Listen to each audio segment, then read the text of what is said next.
Joining us now to discuss Middle East analyst for Newsmax, Thane Rosenbaum. And back with us, Bertie Carrick. Thane, we'll start with you. They should, in Israel, be allowed to level Hamas by any means necessary and as long as it takes. Do you agree with that? Bob, I certainly do, but I'm worried. You remember, this is the same people in the State Department. You know, when you hear Blinken and Biden and Sullivan, those three are O'Malley, Sullivan, and Blinken were responsible for the Iran deal. And it was during the last war that Israel had with Hamas that you heard two things. You heard President Obama use the word, we have your back. And he also then said, but you have to show restraint.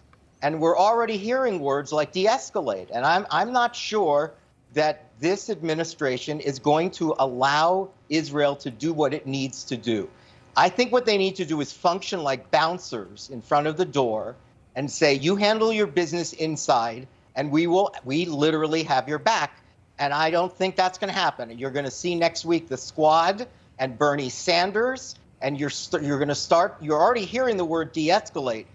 Israel will not be able to finish this job if the world is condemning them and the United States is not supporting them. And if the word disproportionate loss is continually invoked. One last thing, because they're going to go door to door, at least this time, which is sad for the Israelis, there are going to be more Israeli casualties. Mm-hmm. In prior wars with Hamas, it was all air attacks, airstrikes. And so everyone complained about no Israelis died because of Iron Dome. Now you're going to see Israeli casualties. So it's horrible, but at least you're going to see Israel suffering as well, but still insisting on doing the job.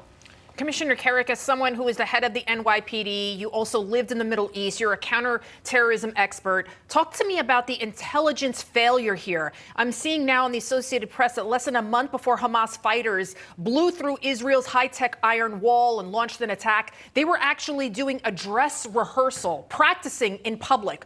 What happened here? You know what's frightening? Before this, anybody that's worked in the Middle East will tell you the greatest intelligence gatherers are Israel. Jordan works side by side with Israel because they face a lot of the same enemies. I was stunned, beyond stunned, that they were able to pull this off in the manner that they were. You cannot tell me that Egypt's intelligence operations wasn't aware of this. That, you know, Jordan has 150,000 Palestinian refugees in a refugee camp in Amman. Don't tell me that somebody in Jordan wasn't hearing this. Just the mere chatter alone over the internet, over the communications networks, that stuff is picked up constantly. How they were able to do this and get away with it in the manner they did is beyond me. And I know all these states, I don't get it.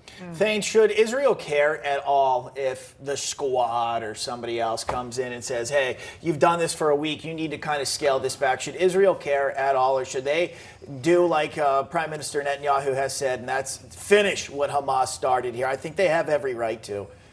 I think so too, Bob. But let me just say, I think the Israelis regret that they didn't finish the job in 2014. I think that they remember that at that point, all the air attacks, the capacity of rockets in Hamas had been destroyed, and they were going to do ground attack to destroy the tunnels and to go after more weapons cache. And they decided, in part because the world and the Obama administration kept using the words ceasefire and restraint. But let me just say, this is different. You can see it in their eyes. Mm-hmm. This is for them. It's not just 9/11. Remember, after 9/11, a number of people signed up for the military. But we also had an anti-war movement in the United States. Not everybody supported Afghanistan and Iraq. Israel doesn't have that right now. No. You have an entire nation of 8 million people, all of whom have military training, all of whom know how to use Uzi machine guns. Mm-hmm. These guys have been embarrassed. Hamas never came close to anything like this.